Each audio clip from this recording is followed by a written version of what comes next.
Open नहीं करने, वो ओपन नहीं करने।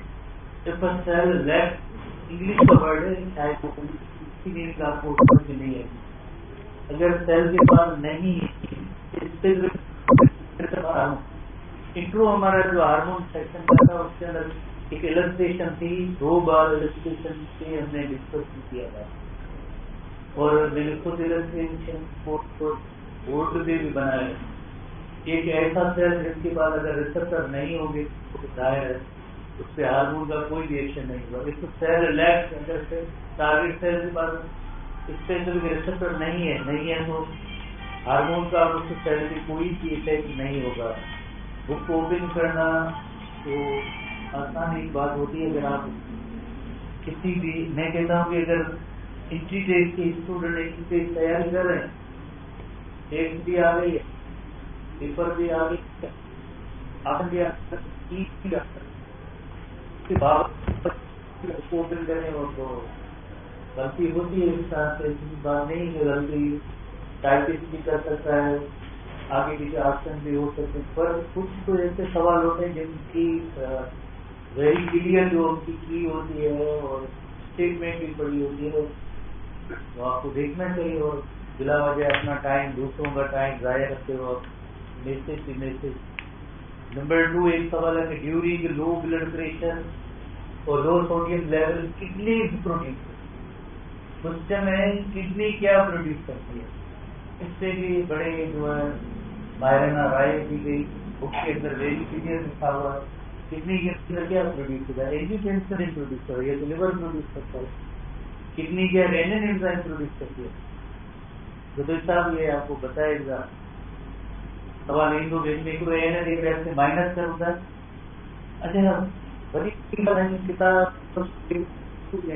लगा अब अंग्रेज कर REN अलग एंजाइम का REN फिर भी उसी जिद पे वही एंजाइम पे तो प्रोड्यूस करे REN। रिसेंटली GIT का एक एंजाइम है, GIT सेक्शन में जब आप पढ़ेंगे तो ये किडनी का एंजाइम नहीं है, तो इसमें जो सही ऑप्शन है ना, और आपको ये अंदाजा भी होना चाहिए कि जब हम क्लास के अंदर किसी चीज को फोकस करते हैं और कंफ्यूजन होती है टर्म्स की, वर्ड की या स्पेलिंग में, आप जहन में रखें वो सवाल में इसमें जरूर आएगा। फॉर्मेट क्या होगा तो हमारी इस फॉर्मेट। उसके बाद एक और सवाल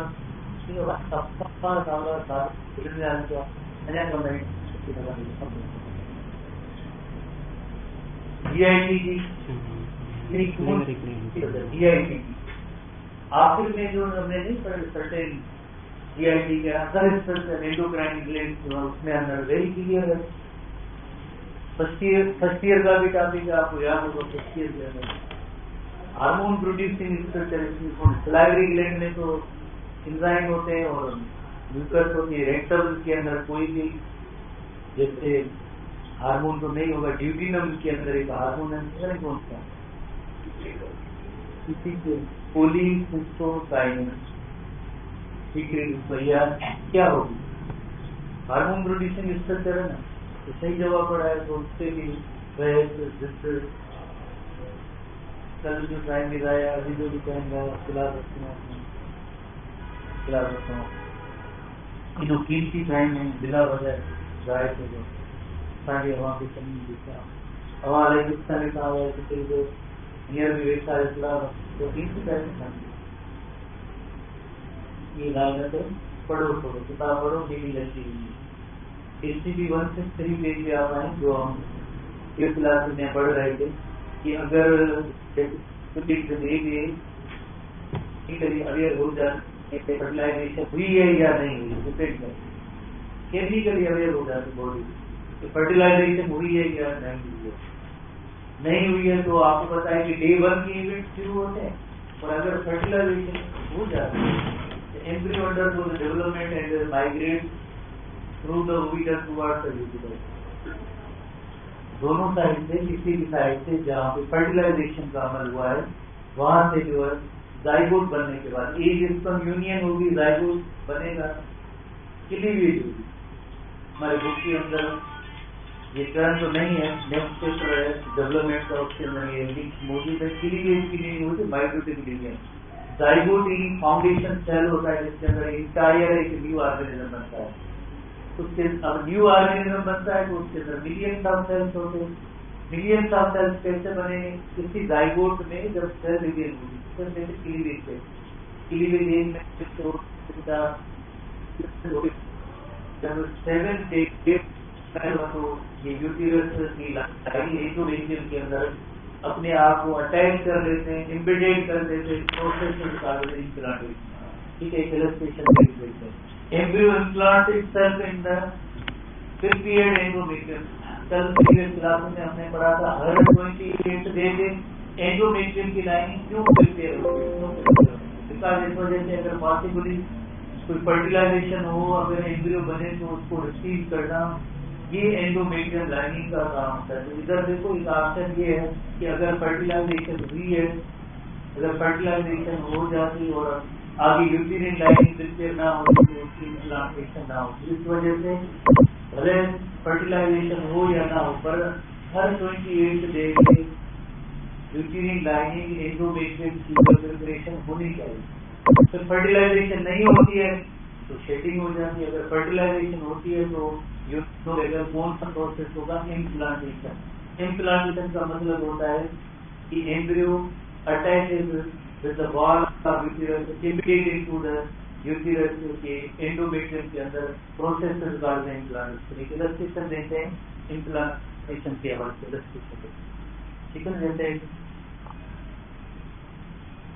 यूनोवेगल के ओवरी में से एक रिलीज हुआ, ओवरी में से एक रिलीज होने के बाद जैसे बाय द वे जैसे हमारे बुक के अंदर नहीं है, 3 पार्ट है, शायद प्रीवियस क्लास में भी हमने डिस्कस किया था।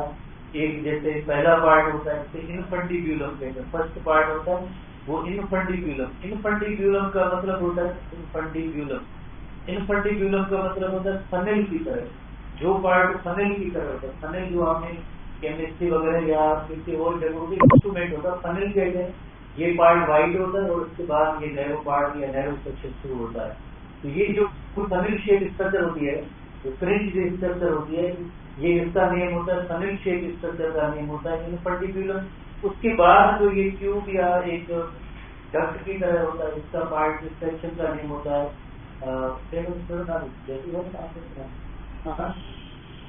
तो यही ये जो मिडल ट्यूब लाइन जो पार्ट है ये सब एंट्यूला है। एंट्यूला के बाद जो यूटिरस के साथ जो सेक्शन अटैच होता है उसे इस्थमस कहते हैं। तो इनफंटिब्यूलम जस्ट फनेल की तरह होता है, फनेल जस्ट एक फनेल की तरह होता है जिसका काम होता है कि इस रिलीज एग को सकअप करना। बाकी जो ट्यूब लाइन जो स्ट्रक्चर होती है उसका नेम होता है एंट्यूला। एंट्यूला नाम होता है ANTULLA। एंट्यूला जो मेजर पार्ट होता है ओविडक्ट का होता है, major part of oviduct is एंट्यूला। इनफंटिब्यूलम होता है जस्ट एक फनेल की तरह जो शेप होती है, मुंह उसका वाइडर होगा ताकि जो इसको एक सेल को ये रिसीव कर सके, तो उस पार्ट का नेम होता है इनफंटिब्यूलम। बहरहाल बुक में ऐसे टर्म्स वगैरह नहीं है। तो ये ओव्यूलेटेड एक सेल जो सेकेंडरी oocyte की सूरत में रिलीज हुआ, रिलीज होने के बाद जैसे अगर हम यहाँ पे डेज को काउंट करें तो स्पर्म्स यूनोवेगल के विजाइना से पास होकर यूटिरस से होते हुए स्पर्म्स ओविडक्ट को ट्रैवल यहाँ पे करके जो आगे इधर पहुंचते स्पर्म एक सेल तक। एक सेल तक जैसे स्पर्म हुए तो एक और स्पर्म की यूनियन होगी, रिजल्ट में जाइगोट बनेगा। जाइगोट के बाद जैसे फर्टिलाइजेशन हुई है तो अब ये प्रेगनेंसी के पीरियड स्टार्ट होने पर हमारे बुक के अंदर जो है तो सिलेबस के अंदर जो है प्रेगनेंसी का कोई टॉपिक वगैरह नहीं है, बस जनरल डिस्कशन आप कर रहे हैं कि जाइगोट के बाद जैसे अब डिवीजन सेल डिवीजन का स्टार्ट होने का अमल शुरू होता है। Day 1, day 2, day 3, day 4, day 5, day 6, day 7, 7th day तक ये जो स्ट्रक्चर जो एम्ब्रियो की बनेगी is embedded inside the wall of uterus process called implantation. अब इन 7 डेज के ट्रैवल के दौरान क्या होता है? जैसे फर्स्ट डे जैसे स्टार्ट हुई सेल डिवीजन, एक में से 2 सेल 2 में से 4 सेल, 4 में से एक बॉल ऑफ सेल बनता है जिससे कहेंगे modular, you know very well. Zygote के बाद जब क्लीवेज होती है तो पहला एक बॉल ऑफ सेल बनता है जिसे मोड्यूलर कहते हैं। मोड्यूलर के बाद जैसे ब्लास्टोसिस्ट होता है, ब्लास्टोसिस्ट ह्यूमन एम्ब्रियोनिक डेवलपमेंट में या एम्ब्रियो के अंदर ब्लास्टुलर स्टेज को ब्लास्टोसिस्ट कहते हैं। मोड्यूलर के बाद ओवरऑल जैसे आपको बताया कि ब्लास्टुलर होता है, पर ह्यूमन बीइंग की डेवलपमेंट के दौरान उसको ब्लास्टोसिस्ट कहते हैं। तो ये ब्लास्टोसिस्ट 7th डे में यूटेरिन लाइनिंग के अंदर अपने आप को इंटीग्रेट करता है। Process is called implantation. Implantation marks the start of pregnancy. Implantation marks the start of pregnancy. उसके बाद 9 मंथ तक ये डेवलपमेंट एम्ब्रियो की होती है। तो इस अमल को हम कहते हैं इम्प्लांटेशन कहते हैं। Process is called implantation. Release of egg हुआ, उसके बाद फर्टिलाइजेशन अगर होती है, जाइगोट और देन क्लीवेज और 7th डे पे जैसे ये बन गया ब्लास्टोसिस्ट, और blastocyst embedded into the wall of attaches with the wall of endometrial process is called implantation. और जब तो मतलब है कि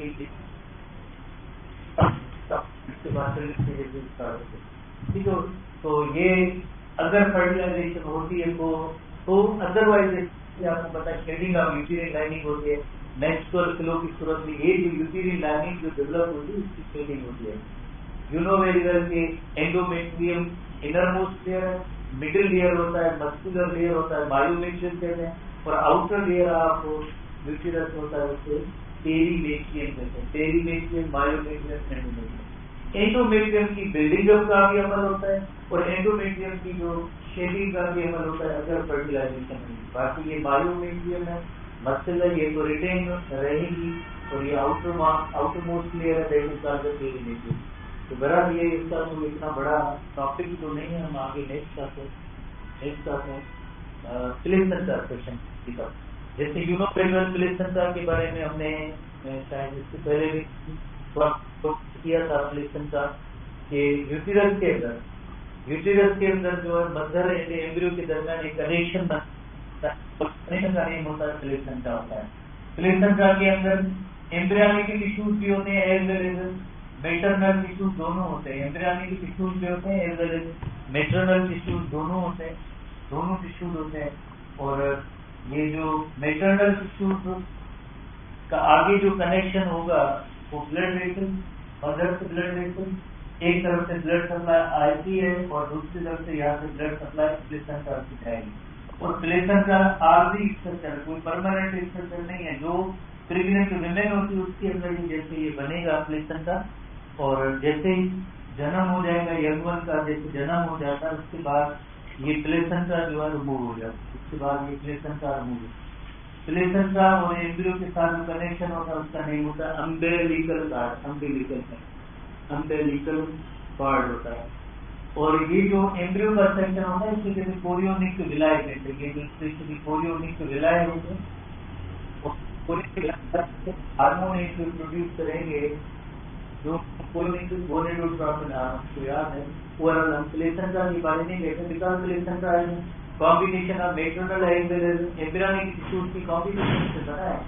और ये कोरियोनिक विलाय होते हैं ह्यूमन कोरियोनिक गोनेडोट्रोपिन HCG जो आपने पढ़ा है। HCG जिसका काम होता है इट मेंटेन कार्पस ल्यूटियम को मेंटेन करेगा, तो बदले में कार्पस ल्यूटियम क्या प्रोड्यूस करेगा, corpus luteum progesterone hormone. Progesterone hormone जो है जब तक प्रोड्यूस होता रहेगा तो दोबारा से एफएसएच नहीं होगा, नया मेंस्ट्रुअल साइकिल नहीं स्टार्ट होगा और प्रेगनेंसी जो है मेंटेन हो जाएगी। तो बहरहाल ये HCG ह्यूमन कोरियोनिक गोनेडोट्रोपिन। अब यू नो वेरी वेल इस प्लेसेंटा के जरिए मदर की तरफ से जो सर्कुलेट है इसमें फूड एंड ऑक्सीजन जो है एम्ब्रियो को मिलेगी थ्रू अम्बिलिकल कार्ड। इसी तरह से एम्ब्रियो में से जो वेस्ट बनेगी और CO2 ये जो है इस मैटरनल सर्कुलेशन के जरिए यहाँ से पास आउट हो जाएगी। तो ये रोल या कनेक्शन होता है प्लेसेंटा का एक है फूड ऑक्सीजन एम्ब्रियो को प्रोवाइड करना, ये एम्ब्रियो को मिलेंगे। Embryo waste and CO2, waste and CO2 from embryo, from embryo. Embryo से ये जब रिमूव होंगे तो मैटरनल सर्कुलेशन या मदर की सर्कुलेशन में ये जाएंगे।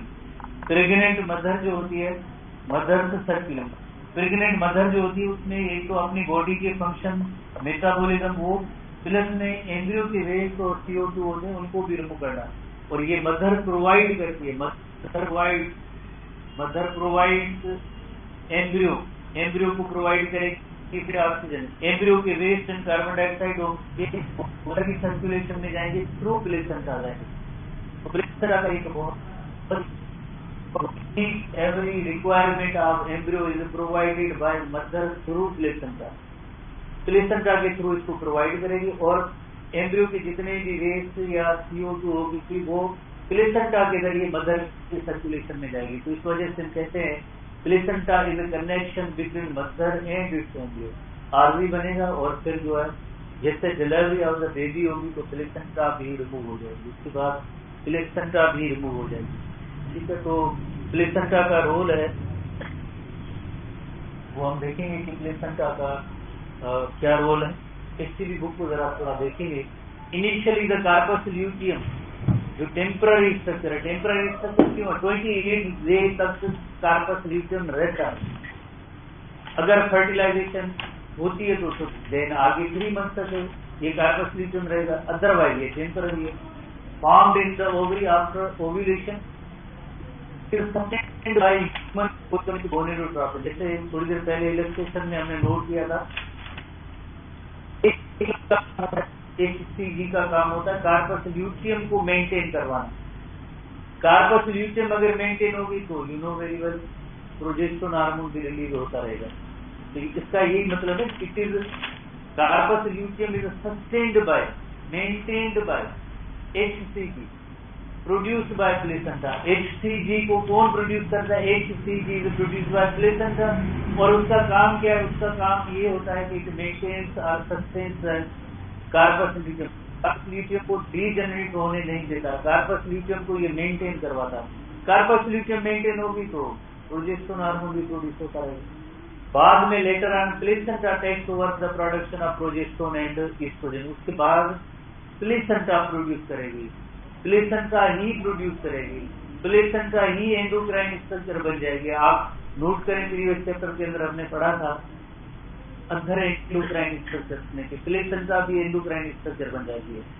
इस वक्त placenta endocrine structure HCG produce करेगी इनिशियली फॉर द 3 मंथ तक कार्पस ल्यूटियम मेंटेन रहेगा। उसके बाद जो है ये दोनों हार्मोन ईस्ट्रोजन और प्रोजेस्टेरोन बोथ जो है ये खुद प्लेसेंटा प्रोड्यूस करेगी, इन दोनों को प्लेसेंटा प्रोड्यूस करेगी। पहले क्या है?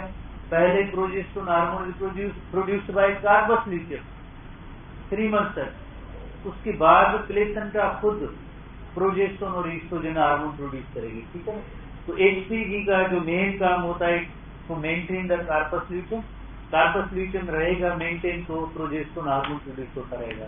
तो ओवरऑल जैसे प्लेसेंटा के फर्दर फंक्शन पे हुआ है, एक है inhibition the activity of interior pituitary gland and prevent the maturation of new follicle. जो बार बार हम 2-3 दिनों से पढ़ते आ रहे हैं कि अगर जैसे फर्टिलाइजेशन होती है तो नए सिरे से कोई FSH रिलीज नहीं होगा। FSH रिलीज नहीं होगा तो मीन्स आपको पता है कि जो J1 की इवेंट्स हैं उसके बाद जैसे एक नया मेंस्ट्रुअल साइकिल या स्टार्ट ही नहीं होगा, क्योंकि जब तक ब्लड के अंदर प्रोजेस्टेरोन मौजूद है तो FSH सीक्रेट नहीं होगा। और प्रोजेस्टेरोन को कौन प्रोड्यूस कर रहा है? Progesterone is secreted by placenta.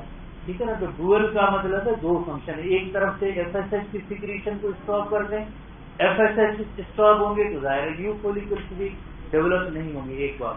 Number 2, sustaining the endometrium lining of the uterus, thus eliminating need for corpus luteum. Corpus luteum होता है फर्स्ट 3 मंथ तक, फर्स्ट 3 मंथ तक कार्पस ल्यूटियम प्रोड्यूस होता रहेगा। कार्पस ल्यूटियम मेंटेन होगा, corpus luteum maintain होगा तो progesterone produce होता रहेगा। उसके बाद आपको पता है कि प्लेसेंटा खुद से प्रोजेस्टेरोन और ईस्ट्रोजन हार्मोन प्रोड्यूस करने का अमल खुद से वो करेगी।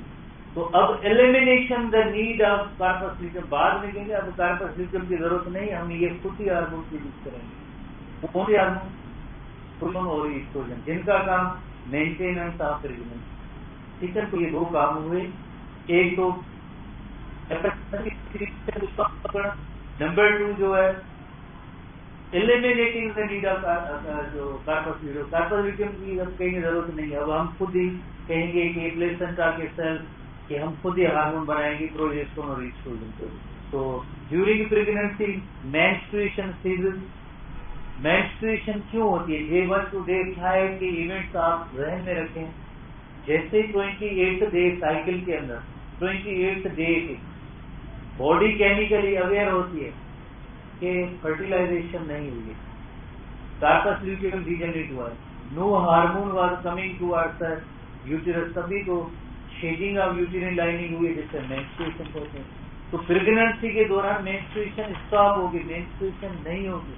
क्यों नहीं होगी? सवाल, बिकॉज प्रोजेस्टेरोन हार्मोन प्लेसेंटा मुसलसल प्रोड्यूस कर रही है, प्लेसेंटा की स्ट्रक्चर जो है मुसलसल प्रोजेस्टेरोन हार्मोन सीक्रेट करे। तो जब तक प्रोजेस्टेरोन हार्मोन है, दूसरे हार्मोन और इसका तो काम ही यही है एंडोमेट्रियम की लाइनिंग को बिल्ड करना, शेड थोड़ी करना है, तो इस वजह से मेंस्ट्रुएशन होगी।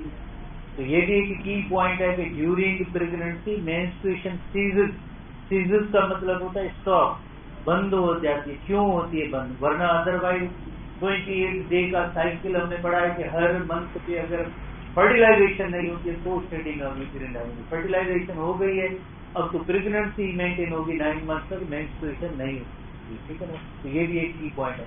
दो फंक्शन है इस प्लेसेंटा के, प्लस में मेंस्ट्रुएशन जो है जैसे स्टॉप हो जाती है और ये जरूरत नहीं। उसके बाद ईस्ट्रोजन एंड प्रोजेस्टेरोन के फंक्शन जो मेनी टाइम्स हम पढ़ चुके हैं। ईस्ट्रोजन अलग से हेडिंग है, जैसे हार्मोनल कंट्रोल के हवाले से वही है। Hormone estrogen and progesterone play role in proper development and functioning of the female reproductive system. Number 2, manifestation of secondary sexual characteristics. Estrogen का काम है सेकेंडरी सेक्सुअल कैरेक्टरिस्टिक को मेंटेन करना, ईस्ट्रोजन का काम है। और ईस्ट्रोजन के बारे में हमने पढ़ा है कि फीमेल रिप्रोडक्टिव सिस्टम के ऑर्गन्स हैं, उनकी प्रॉपर फंक्शनिंग के लिए ईस्ट्रोजन हार्मोन का रोल होता है, इंपॉर्टेंट रोल होता है। ईस्ट्रोजन किस तरह से सेकेंडरी सेक्सुअल कैरेक्टरिस्टिक को मेंटेन करता है, लाइक फीमेल बॉडी कैरेक्टरिस्टिक, उनके अंदर distribution of body hair and fat, certain areas पे फैट की डिपोजिशन होती है, हमने पढ़ा है। सर्टेन एरियाज मीन्स हिप पे, ब्रेस्ट पे फैट की डिपोजिशन होती है। As well as breast development, ये भी काम जैसे होता है ईस्ट्रोजन हार्मोन का होता है। और ईस्ट्रोजन हार्मोन का ये भी काम है कि फीमेल रिप्रोडक्टिव ऑर्गन्स को मेंटेन करना, डेवलप कराना, ये भी ईस्ट्रोजन हार्मोन का काम है। ईस्ट्रोजन हार्मोन को ही हम फीमेल हार्मोन कहते हैं, बिकॉज ये फीमेल रिप्रोडक्टिव ऑर्गन्स को मेंटेन और सेकेंडरी सेक्स कैरेक्टरिस्टिक को मेंटेन करवाना, ये ईस्ट्रोजन हार्मोन का काम है, जो मेनी टाइम हम पढ़ चुके हैं। ये सारे फंक्शन ईस्ट्रोजन हार्मोन के। प्रोजेस्टेरोन का एक ही आखिर में फंक्शन जैसे दिया गया है सेक्शन के अंदर, बाकी अलग से हम पढ़ चुके हैं। तो female body typically exhibits curvaceous physiques. Curvaceous physiques का मतलब होता है कर्व होता है, जिसके अंदर एक तो पेल्विक रीजन ऑलरेडी जैसे मेल के पेल्विक रीजन से वाइडर होगा, पेल्विक रीजन वाइडर होगा, और दूसरा लाइक जो है कर्वेशियस, कर्वेशियस की मीनिंग है कि ये चेस्ट रीजन है, ये भी अगेन वाइड होगा। तो इस तरह से कर्वेशियस बॉडी होती है। क्यों होती है? Because under the influence of estrogen hormone. Estrogen hormone एक तो वाइडर पेल्विक रीजन है, पेल्विक रीजन तो वाइडर है, एक नंबर 1 पेल्विक रीजन वाइड हो गया। ठीक है, जैसे पेल्विक रीजन वाइड हो गया, पेल्विक रीजन वाइड हो गया, प्लस में जो है जो फैट की डिपोजिशन होती है, तो इस वजह से जो कर्वेशियस बॉडी होती है, ये curvaceous body due to the oestrogen hormone की होती है। इसी तरह से आखिरी एक प्रोजेस्टेरोन हार्मोन का फंक्शन है कि progesterone is a requisite for the breast development. Progesterone hormone होगा तो ब्रेस्ट डेवलपमेंट होगी। बस ये एक पॉइंट है, थोड़ी सी नोट करना। ठीक है, जैसे खासतौर पे जो प्रेग्नेंट जो मदर्स होती है उनके अंदर जो प्रोजेस्टेरोन हार्मोन जैसे 9 मंथ तक रिलीज होता रहता है, तो ब्रेस्ट डेवलपमेंट भी होती रहती है। बहरहाल नेक्स्ट हम आते हैं, नेक्स्ट टॉपिक पे आते हैं। तो इस तरह से ये हार्मोन का सेक्शन हमने फिनिश किया, खत्म किया। अब एसटीडीज की तरफ आते हैं, सेक्सुअली ट्रांसमिटेड डिजीज। एसटीडीज का मतलब है सेक्सुअली ट्रांसमिटेड डिजीज। एसटीडी आखिरी टॉपिक है। सेक्सुअली ट्रांसमिटेड इन्फेक्शन भी कहते हैं, डिजीज की बजाय एक इन्फेक्शन टर्म भी इस्तेमाल होता है, एसटीआई। एसटीडीज भी कहते हैं शॉर्ट फॉर्म में, एसटीडी और एसटीआई भी कहते हैं, sexually transmitted infection, sexually transmitted disease. By the way बहुत ही ज्यादा ऐसी डिजीज हैं, इन्फेक्शन ऐसे ज्यादा हैं, पर हमारे बुक के अंदर सिर्फ 3 डिजीज का जिक्र है, उनको हम डिस्कस करेंगे। वेरी सिंपल कि ऐसी डिजीज, ऐसे इन्फेक्शन जो सेक्सुअल कांटेक्ट के जरिए जो है ट्रांसमिट हो, जैसे कोविड के बारे में हमने पढ़ा था कि ईयर बोर्न ड्रॉपलेट जो है स्प्रेड होता था, तो मास्क लगाते थे, डिस्टेंसिंग होती थी, छींके आना तो उसको भी जिस तरह से ऐसे छींके देना कि दूसरे लोगों के अंदर जो है कि ड्रॉपलेट ना जाए, तो वो जो है ड्रॉपलेट इन्फेक्शन थे। कुछ ऐसे इन्फेक्शन होते हैं जो जीआईडी या खानों के जरिए जिस तरह से हाथों की सफाई वगैरह नहीं होगी तो डाइजेस्टिव ट्रैक्ट में गए और जो है इन्फेक्शन हो जाते हैं। ये ऐसे इन्फेक्शन हैं जो सेक्सुअल कांटेक्ट के जरिए, जैसे 2 पार्टनर होते हैं, अगर एक पार्टनर को कोई एसटीडी है, दूसरा पार्टनर अनइन्फेक्टेड है जो हेल्दी है, तो उस इन्फेक्टेड पार्टनर से हेल्दी पर्सन के अंदर ये डिजीज जा सकती है। Sexual contact is the source of STD. STD सिर्फ और ना कोई डाइट से, ना खाना, ना हैंड टेकिंग से, किसी और सोर्स से ये ट्रांसमिट नहीं होगी, ओनली थ्रू सेक्सुअल कांटेक्ट के जरिए ट्रांसमिशन होगी। तो इस वजह से इन्हें हम कहते हैं सेक्सुअली ट्रांसमिटेड डिजीज या सेक्सुअली ट्रांसमिटेड इन्फेक्शन। 3 है जिसमें एक गोनोरिया, टाइफिलस और एड्स।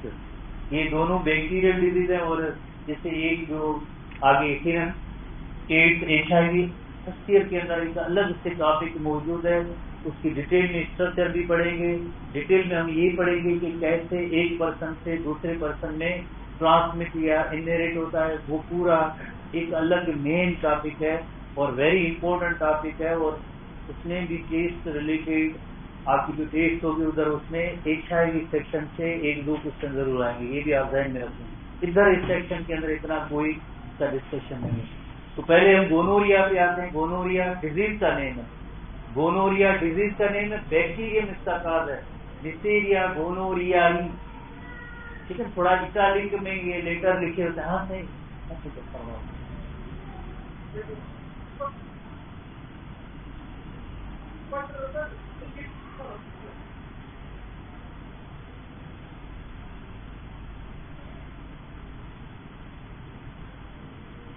कहीं को मानो है हमारा है अल्लाह कितना वो तो कुछ नहीं छती है। ये बड़ी गल है। पाकिस्तान में कोविड की बीमारी कितना आई था, अच्छे देखे ये नॉर्मल हेल्थी बैठा खुदा। पाकिस्तान में कोविड जो पेन केस कितना है हमारा अल्लाह किथे हो, चाइना में हो अल्लाह कितना रोलू की आए, मुल्क में वो खड़ी हिकिड़े माण्हू में खड़ी आए, वो सॼो ई पाकिस्तान में जेको आहे डिज़ीज़ अचे। हिकिड़ो ई अहिड़ो माण्हू हूंदो आहे छा, कोई हिकिड़ो अहिड़ो माण्हू हूंदो आहे, डिज़ीज़ त मौजूदु आहिनि दुनिया जे कंहिं न कंहिं कुंड में, कंहिं न कंहिं माण्हू में। अहिड़ो माण्हू जंहिंजा सेक्सुअल पार्टनर घणा हूंदा, किथां किथां उहा डिज़ीज़ खणी तो पंहिंजो जेको घर बांधी आहे, जेके ॿियनि माण्हुनि खे फैमिली जा जेके पार्टनर जेको आहे लाइफ पार्टनर उनखे बि डिज़ीज़ ॾेई सघे थो। कितना है पाकिस्तान में कोविड के वायरस अच्छे नाम बेटा है। HIV हो अमेरिका में सही आयो वायरस 1980 जेको 35 मिलियन का वधीक माण्हू मारे चुको है। असीं हर वक्त खतरे में हूंदा अलाए किथां मथां को कंहिं सिरिंज जे ज़रिए, कंहिं ब्लड ट्रांसफ्यूजन के जरिए कट वूंड एक्सपोज जो है उतां अची सघे थो। ये सभु शयूं आहिनि नेचर में थियो आहे।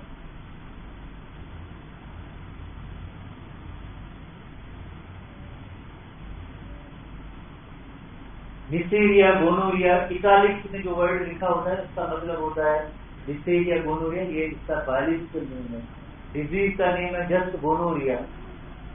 बैक्टीरियम का नेम है लिस्टेरिया गोनोरिया। ठीक है, कोई डिटेल नहीं स्ट्रक्चर वाइज, पर एक थोड़ी मुझे याद है फर्स्ट ईयर का बुक है, उसके अंदर बैक्टीरियल जो सेक्शन है उसके अंदर मौजूद है कि ये ग्राम नेगेटिव बैक्टीरिया डिप्लोकोकस है। जब भी आए तो पढ़े क्यों डिप्लोकोकस। डिप्लोकोकस की मीनिंग है, ठीक है ना, 2 राउंड शेप बैक्टीरिया होते हैं, डिप्लोकोकस इसकी जो शेप होती है डिप्लोकोकस है। डिप्लोकोकस है और इसमें फ्लैजिला वगैरह भी नहीं है, और इसके अंदर जो पाइली है, ऐसे जो थ्रेड लाइक स्ट्रक्चर है ना, पाइली है जो फर्स्ट ईयर के अंदर जो मौजूद है। मैंने सोचा कि आप जरूर देखेंगे कहेंगे क्या है।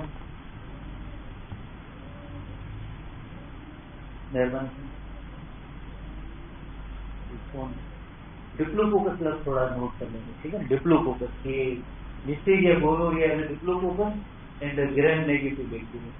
इस जगह पे ये नहीं है, और टेस्ट आपकी होगी जो हमारी तरफ से, उसमें भी ये सवाल फिलहाल नहीं होगा रिप्रोडक्शन के अंदर, बाद में हम देखेंगे। तो कोई भी डिजीज होती है, जैसे आपको पता है कि कोई भी डिजीज होती है उसकी, जैसे एक डिजीज की कोई भी आप जैसे डिजीज पढ़े हैं तो पहले भी हमने नोट किया है क्लास, रेगुलर क्लास के अंदर कि डिजीज है या किस पार्ट की है, उसकी हम डेफिनेशन पढ़ते हैं। उसके बाद इस डिजीज का कॉज या रीजन क्या है, कॉज या रीजन के बाद उस अनलकी पर्सन में कोई डिजीज होती है तो उसमें सिम्टम्स या साइंस कौन सी होंगी जो नजर आएंगी, और उसके बाद देखा जाता है कि इस डिजीज का कोई इलाज वगैरह है या नहीं, या हम किस तरह से प्रिकॉशनरी मेजर ले सकते हैं जिससे हम डिजीज से बच सकते हैं। बिकॉज डिजीज से बचना बेहतर होता है इलाज से, भले इलाज बड़ा हो, कोशिश तो यही होनी चाहिए कि डिजीज से बचा जाए। डिजीज से जितना जो प्रिकॉशनरी मेजर्स होंगे तो उतना ही बेहतर होता है, ठीक है। भले इलाज में मौजूद हो कोई इशू नहीं, पर एहतियात बेहतर होता है। तो gonorrhoea is primarily transmitted through sexual contact के जरिए, बट थ्रू जेनाइटल्स। जेनाइटल्स का मतलब है रिप्रोडक्ट एक्सटर्नल जेनाइटल यार के जरिए या ओरल कांटेक्ट के जरिए भी, जैसे एक पर्सन से दूसरे पर्सन में ट्रांसमिट हो सकता है। विद इन इन्फेक्ट, कोई भी एक पार्टनर अगर इन्फेक्टेड होगा, हेल्दी पार्टनर को ये बैक्टीरियम जा सकता है। तो जब भी बैक्टीरियम जैसे किसी पर्सन में दाखिल होगा तो कौन से पार्ट पे जो इसका जो लाइक इफेक्ट होगा, एक जेनाइटल ट्रैक्ट पे, माउथ पे, थ्रोट पे, रेक्टम पे, ये पार्ट्स होते हैं जिन पे इस वायरस का और इस बैक्टीरियम का जो है इफेक्ट होता है। जेनाइटल ट्रैक्ट पे कुछ थोड़े से जख्म से या उसमें जैसे पस है, इंजरी टाइप ऐसी चीजें महसूस होंगी। माउथ खास तौर पे लिप्स जो होते हैं उनमें फोर्स वगैरह जख्म नजर आएंगे। थ्रोट, इसमें स्वेलिंग होगी। लिम्फ नोड, ये स्वेलिंग नजर आएंगे, इधर पेन भी होगा। रेक्टम के हवाले से भी कुछ बैक्टीरियम की प्रेजेंस पाई गई है तो रेक्टम भी मुतासर होता है। जैसे कोविड के बारे में हमने पढ़ा था, वो जस्ट ओनली एंड ओनली जैसे रेस्पिरेटरी ट्रैक्ट के अंदर पाया जाता है, तो इसी तरह से गोनोरिया की प्रेजेंस रेक्टम में भी पाई गई, तो इसका मतलब है रेक्टम भी मुतासर होता है। तो इस तरह से ये पार्ट इनको आप नोट करेंगे किन पार्ट से इस बैक्टीरियम का इफेक्ट होता है। जैसे एक इलस्ट्रेशन देखते हैं, जैसे अगर माउथ मुतासर होगा तो इस तरह से जो है इंजरी या जख्म वगैरह होंगे इस तरह की, ठीक है। और जो थ्रोट होगी, थ्रोट के अंदर स्वेलिंग होगी। लिम्फ नोड जो है उसमें जो है स्वेलिंग होगी, पेन होगा, ये इंडिकेशन होगी। अक्सर आपने देखा होगा डॉक्टर साहिबान जब कोई भी चेकअप वगैरह या इन्फेक्शन का कोई शक होता है किसी पेशेंट पे, तो इस तरह से गले को प्रेस करते हैं, ये चेक करने के लिए कोई लिम्फ नोड अगर कोई स्वेलिंग है तो इसके अंदर कोई ना कोई इसके अंदर इन्फेक्शन होगा, ये एक इंडिकेशन होती है। लिम्फ नोड में अगर स्वेलिंग होती है इधर, तो एक नेक रीजन के अंदर, तो ये इंडिकेशन होती है कोई ना कोई इन्फेक्शन होता है, उस वजह से ये। उसके बाद सिम्टम कौन सी होती है, अगर जस्ट सिम्टम में देखा जाए तो इसकी एक मेन निशानी होती है painful burning sensation during urination.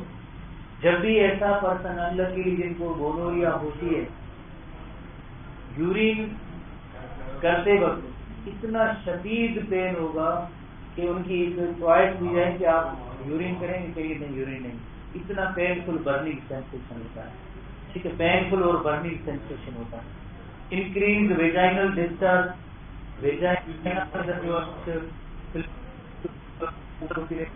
Pen और स्वेलिंग इन टेस्टिकल्स, जो मेल पर्सन होगा जिसके अंदर गोनोरिया होगी तो उसकी टेस्टिकल या टेस्टिस के अंदर बहुत ही शदीद किस्म का पेन रहता है, पेनफुल बाउल मूवमेंट, बाउल कहते हैं इंटेस्टाइन GIT की जो पेनफुल मूवमेंट है, जैसे आम बोली में पेट में वट्टचरण, दर्द थे, वट्टचरण, सूर थे, bowel movement and rectal itching, because rectum के अंदर भी जैसे आपको पता है कि इस बैक्टीरियम की प्रेजेंस पाई जा सकती है, तो उधर इंडिकेशन या निशान ये तो इचिंग होती है। रेक्टल इचिंग की मीनिंग होती है रेक्टम रीजन के अंदर खारिश या इचिंग ज्यादा होगी। सोर थ्रोट जो है जाहिर है थ्रोट रीजन के अंदर थोड़ी सी इंजरी, स्क्रेचिंग, ऐसे खसखस जिससे कहते हैं, बोलने में थोड़ी सी तकलीफ, स्वेलिंग जो होती है तो उसे हम सोर थ्रोट कहते हैं। डिफिकल्टी सवाल में सोर थ्रोट तो सवाल नहीं करते,